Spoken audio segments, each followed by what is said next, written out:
Animal agriculture is the leading cause of climate change. But the Climate Healers White Paper goes a lot further. It's an eye-opening review of farmed animals and climate, and this is a story I think you'll find truly surprising. Firstly, vegetation has far more power over climate than we might think. Each year, the amount of carbon dioxide exchanged between the vegetation and the atmosphere is 10 times more than fossil fuel emissions. So Rao saw this as an engineering problem, to look for ways to tweak that natural carbon cycle, bump up the carbon drawdown in that natural cycle by 10%, and the climate is fixed. So looking at forests, he discovered that deforestation going back 10,000 years has actually released more carbon dioxide than all fossil fuel emissions. I bet you haven't come across that before, deforestation emissions more than fossil fuels. And those deforested areas we use for agriculture are kept in a state of extremely low carbon. So how do we reverse this and restock these lands with carbon? Yes, there are methods to increase soil carbon, but we need a large-scale climate solution, and we need it in a hurry. That brings us to rewilding. Given half a chance, nature will bounce back strongly. This is a rewilded area of Scotland. Scotland was originally called Caledonia, a name that means forest. But most of Scotland is now like this, and sheep in particular make sure that no trees grow back on this country.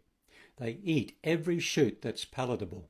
So these animals, these ruminants, are so good at extracting carbon that now grazing land stores just 6% of the land carbon per hectare.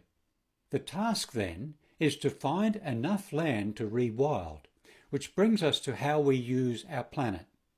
Here is the data, which looks a bit of a mess, but put more simply, we live on about 1% of the ice-free land. We use most of the forest, but by far the largest area we use is for food. The waste here is extreme. Crops on just 6% of the land give us 85% of our food by dry weight, whereas 40% of the land is devoted to animal products, which give us just 12% of our food. Half our crops go to feeding animals. Fish make up the other few percent of what we eat. But why do we need so much land for farmed animals? Because we have bred a colossus. If you look at life on Earth, we find that the wild mammals, from mice to elephants, are now a small fraction of mammals. Human biomass has exploded, but most surprising is farmed animals. They now weigh many times more than wildlife did 10,000 years ago. And this chart does not include the birds or fish we eat, just mammals. But it doesn't stop there. Farmed animals are bred to grow fast. They weigh twice what humanity does, but they eat about 5 times more than what we do. This is truly a farmed animal colossus. So, as David Attenborough says, we have overrun our planet. But it's farmed animals that have 5 times the impact we do, and they take up 40% of the land. So expanding our crops a little could feed the world, freeing up 40% of the planet for rewilding. That's twice the size of Africa.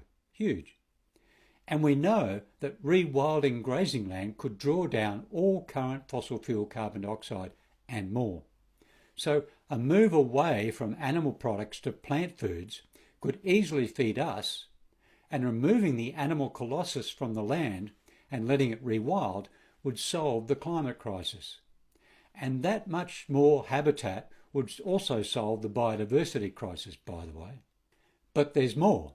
Cutting fossil fuel use quickly is perverse. It would actually cause more global warming.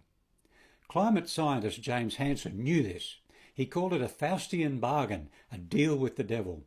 If we drastically reduce fossil fuel emissions, we also drastically reduce the cooling from co-emitted sulfur dioxide. So net warming would actually increase in the coming decades. So Rao's engineering approach recommends a quick move towards a plant-based economy and a slower progression to a clean energy economy. Rao then looks at two independent approaches to see if his claims are valid.